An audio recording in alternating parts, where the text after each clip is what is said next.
I remember my mom asked me, what would I rather have, the trumpet or a car when I became of age? I said, the trumpet. She goes, well, I think that's silly because one is the value is one thing and the other one is, I said, no, but the trumpet will make me enough money to buy the car. 38, 23, 34.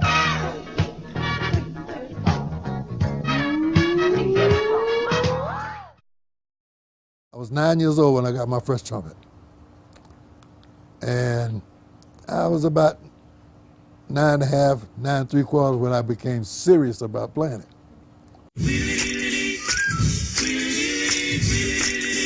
The hit song during the time when I was emerging on my horn, a song was Rockin Robyn.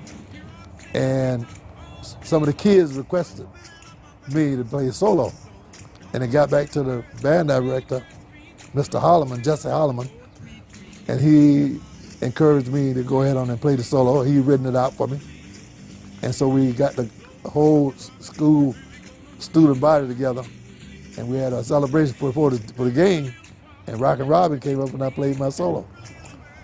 So that was one of my first times of being recognized for playing the horn as an individual, yeah.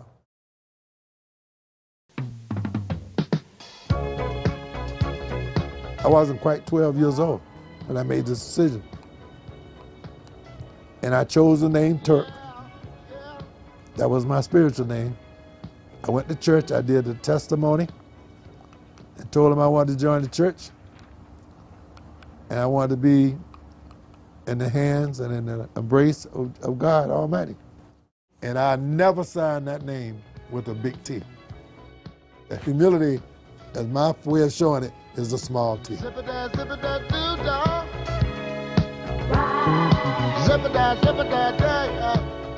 first band I played in was a band called the Conductors. It was all of the black band directors in the area.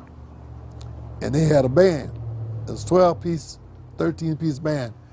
And I thought it was really an honor for them to ask me to sit in and play. And they wrote me out my parts and I played with the band. I guess we were about 14 years old, and we were playing with this band in nightclubs where they were drinking. But my adopted mom gave my band director the permission to be able to take me, and Ms. Solomon, she did the same thing. So we were two students playing with these grown men. So that was my first band playing, actual playing.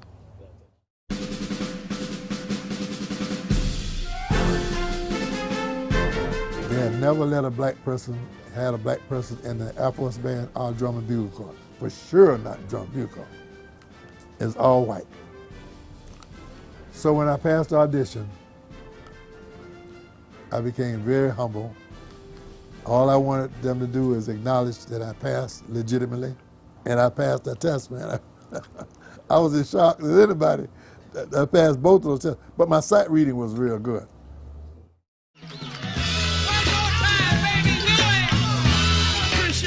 Later on, I met a guy named Turk Sutton, and he named his band Turk Sutton and the Carburetors, the worst band in the world.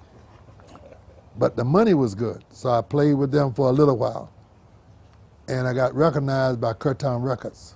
I went to see Curtis Mayfield one night, got a chance to chat with him. He saw me in my 3-piece outfit, came over to chat, say hello to me, and invited me to come to the studio.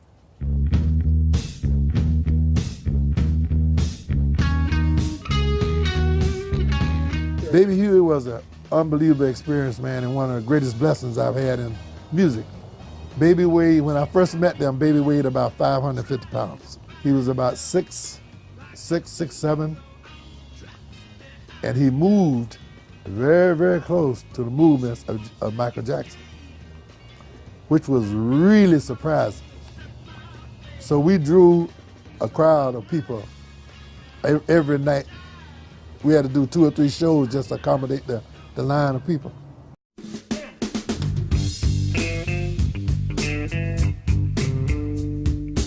It was an outdoor festival in Wisconsin, in the Lake Geneva area.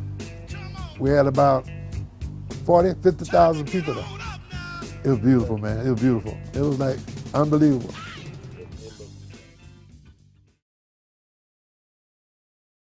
Baby Huey died at 26 years old. So everything was going really, really, really crazy and real fast. I had that band as one of the #1 bands in America and would have been in the world. But here's a guy that fired a whole band 3 years earlier for smoking reefer and died from heroin. And I spent 2 years running and hiding from the news because I was not going to tell them what happened, really happened. We told me he had a bad heart. That's what I told him.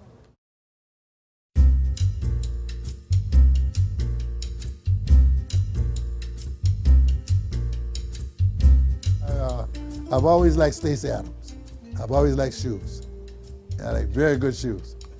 So if they came to work and they were late, intoxicated or whatever, they got docked. I tell them, thanks a lot, you just bought me another pair of Stacy's. So that was a growing thing around there at the time, you know. So they might have bought me about 10 or 15 pairs of Stacy's. They just laughed at it. I mean, they took it, yeah. Shaka came in as a replacement for Baby Huey. So I went and got her, and lo and behold, Shaka blew everybody away. We had 2 singers. We had Steve Foltz and Shaka Khan. We took 2 people to replace Baby Huey. Hey, hey, get on up and raise your hand. My music itself has gone to, 50 countries? Yeah. A lot of places, man. But as far as myself, Chicago, New York City, different towns, California, Hollywood a lot. I've known Turk since I was just over 2 years old. He met my mother in church. So Turk came out here from Chicago in 1989. My dad ended up getting a divorce from my mom, and so she was kind of out and out, and Turk kind of stepped in as like a dad figure, friend, basically any role that he could fill to be able to help us out as little guys and help our mom out. Like, they were never together, but he was still there as like a father figure basically for us. I can hear a lot of the lessons that he gave me growing up in the music.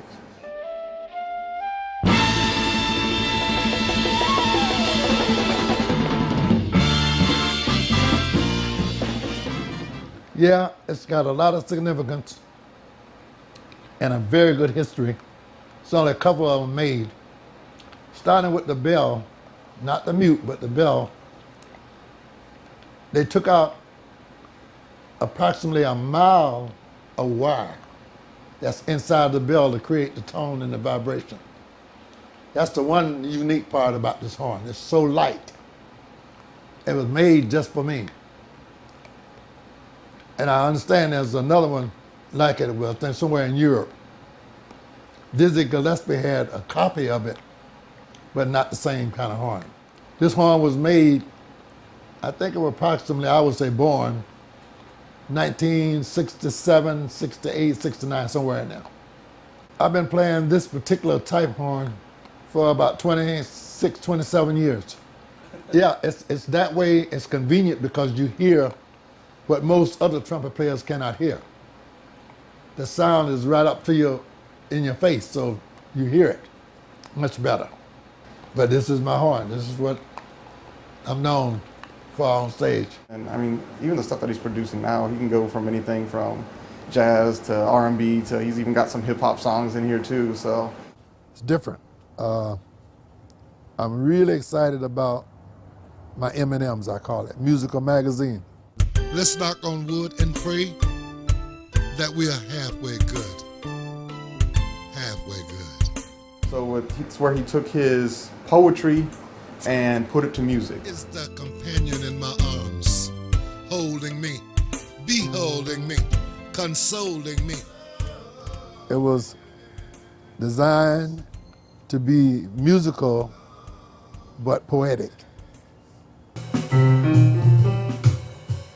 I'm going to the studio, I'm going to do 4 songs on myself. What I mean by that is I'm probably going to do the vocals myself. I'll do a lot of the playing of the instruments myself.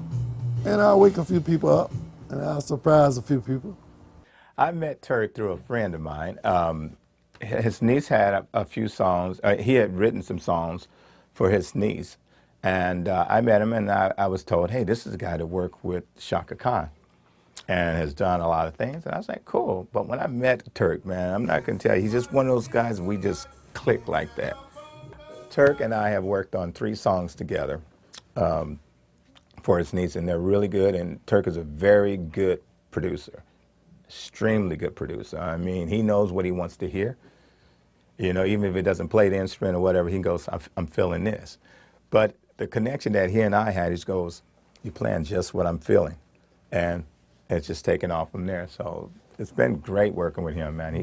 He's just a good guy. In the studio, very good. He knows what he wants. He knows what's good. In fact, real soon here, we'll be getting together doing some more work. So. With mine own eyes, with mine own eyes, I realize my imminent need to compromise. I just wish that the world could really get to know Turk, because again, there's so many facets to him. It's not just he's just a songwriter or he just writes poems. Like, it's way more than that. Even seeing his growth, like you were just talking about it the other day, like he's 76, he's done a lot of stuff in his life. He can pretty much kick back and say, you know, hey, I live my life, I'm gonna just kind of chill right now, and that's not his approach. Like, he's constantly pushing to be better, constantly pushing to produce more. I believe in attitude, and I believe everything in life is something that it doesn't end. You just keep working on it. It's a process. Everything in life is a process. I've been fortunate all my life. Most people would say blessed. I had cancer surgery a year ago. So I had a surgery without the knife. That's what this benefit I had. I got a test coming up July 11th. I told my daughter tonight, if I can pass this test and things are favorable in nature of what we see, I'm going to start celebrating my belief that I will live to be at least 100 years old.